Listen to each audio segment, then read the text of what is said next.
నాన్న ఇదా గృహాసురుని చంపుతాను కదా, చంపుతావా ఇప్పుడు? ఎందుకు నేను ఉంటా, శివయ్య గృహాసురుని చంపేయాలి. మనం అక్కడికి పోతున్నాం, సరేనా? చలో. ఎటు పోదాం? అటే ఉన్నాడు, పదా.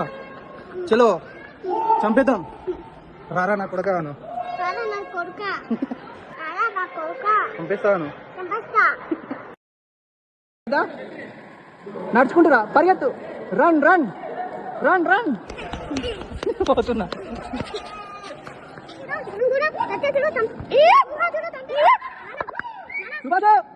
గది ఓల్ పాస్ ముడుచుకుంటావు. అరే